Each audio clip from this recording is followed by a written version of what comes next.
ऋषिकेश में गंगा जी के किनारे एक संत रहा करते थे।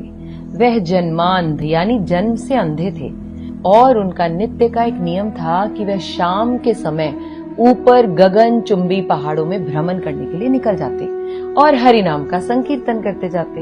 एक दिन उनके एक शिष्य ने उनसे पूछा, बाबा आप हर रोज इतने ऊंचे ऊंचे पहाड़ों पर भ्रमण हेतु जाते हैं, वहां बहुत गहरी गहरी खाइयां भी हैं और आपको आंखों से दिखलाई नहीं देता, क्या आपको डर नहीं लगता? अगर कभी पांव लड़खड़ा गए तो? बाबा ने कुछ नहीं कहा और शिष्य को कहा कि शाम को तुम मेरे साथ चलना। पहाड़ों के मध्य थे और बाबा ने शिष्य से कहा, जैसे ही कोई गहरी खाई आए तो बताना। दोनों चलते रहे और जैसे ही गहरी खाई आई, शिष्य ने बताया कि बाबा गहरी खाई आ चुकी है।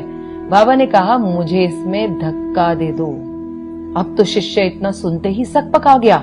उसने कहा, बाबा मैं आपको धक्का कैसे दे सकता हूँ? मैं ऐसा हरगिज नहीं कर सकता।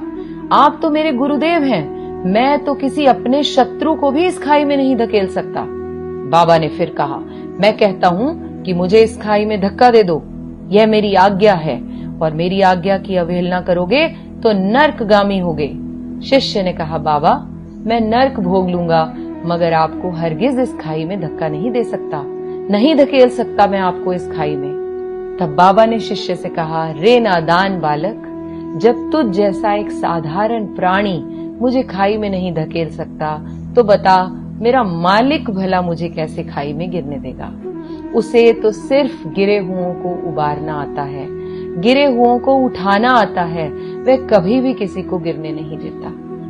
जब जब आपके मन में ये बात उठे कि परमात्मा ने क्या मेरे लिए कुछ सोच भी रखा है कि नहीं, क्या वो मुझे जीवन भर ये कष्ट ही देते रहेंगे, ये मुश्किलें ही देते रहेंगे, क्या परमात्मा मेरी तरफ देख भी रहा है या नहीं, तब उस पल अपने आप से कहें, वह पल पल हमारे साथ है, बस हमें विश्वास रखना होगा उस पर। मेरी हैसियत से ज्यादा मेरी थाली में तूने परोसा है, तो लाख मुश्किलें भी दे दे मालिक, मुझे तुझ पर भरोसा है। अब इंसान है, कभी कभी तो यह विश्वास भी डोल जाता है। जैसे ही डोलने लगे याद करें यह मेरी स्टोरी और हाथ जोड़कर उस परमात्मा को शुक्रिया करें, हर पल हर क्षण।